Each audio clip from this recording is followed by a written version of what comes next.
NIA की जांच report कहती है कि देश में जबरन या लालच देकर धर्मांतरण के लिए पीएफआई और उसका सहयोगी संगठन सत्य सारणी जिम्मेदार है।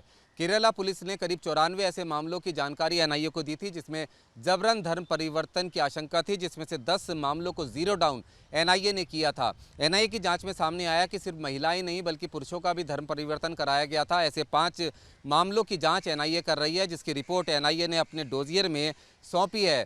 एनआईए का कहना है कि सत्य सारणी पीएफआई का एक संगठन है जो जबरन धर्मांतरण, लालच देकर धर्मांतरण और अवैध जो तरीके से पैसा इकट्ठा किया जा रहा है उसमें शामिल है। केरला के अलावा तमिलनाडु में भी कई ऐसे केंद्र सत्य सारणी ने खोले हैं जो धर्म परिवर्तन का अड्डा बने हुए हैं और उससे देश भर में धर्म परिवर्तन की साजिश रची जा रही है।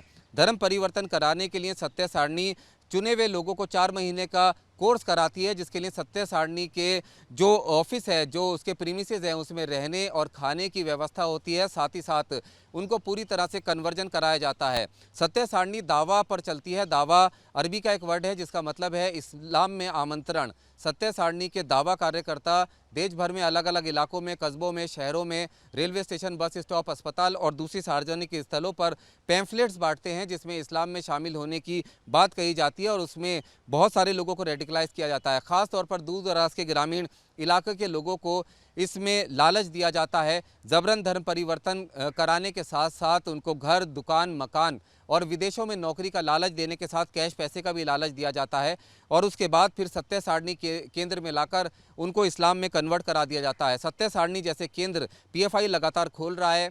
पीएफआई के सत्य सारणी जैसे केंद्र खोलने के लिए कम से कम 15 सदस्यों का एक पैनल होना चाहिए, जिसके बाद वो इसको एक एनजीओ के तहत रजिस्टर्ड कराते हैं। उसके बाद ऐसी जगह का चुनाव किया जाता है जहां पर आसपास ऐसे लोग हो जिनको लालच देकर धर्म परिवर्तन कराया जा सके और वहां पर आवासीय सुविधा हो, मस्जिद की सुविधा हो और एक बड़ा सुसज्जित प्रीमिसेस हो जहां पर वो दावा का काम आसानी से कर सकें। कन्वर्ट होने के बाद जो सत्य सारणी है वो 2 तरीके से कन्वर्जन सर्टिफिकेट हासिल करता है। पहला, किसी दूसरी संस्था के जरिए कन्वर्ट होने वाले व्यक्ति के नाम परिवर्तन और उसके धर्म परिवर्तन का सर्टिफिकेट हासिल करता है और दूसरा, नोटरी के जरिए वो सर्टिफिकेट हासिल करता है। एनआईए सत्य सारणी की जांच कर रही है और सत्य सारणी के बारे में तमाम बिंदुवार तरीके से गृह मंत्रालय को अपनी रिपोर्ट सौंपी है। साथ ही इसमें कहा गया है कि सत्य सारणी देश की सुरक्षा के लिए भी एक बड़ा खतरा बना हुआ है, क्योंकि अवैध चैनल से अवैध तरीके से भारी फंडिंग सत्य सारणी को हो रही है और जिसका इस्तेमाल देश भर में कन्वर्जन के लिए किया जा रहा है। वीडियो जर्नलिस्ट जगदीश चंद के साथ रुमान उल्ला खान, न्यूज़ नेशन, दिल्ली।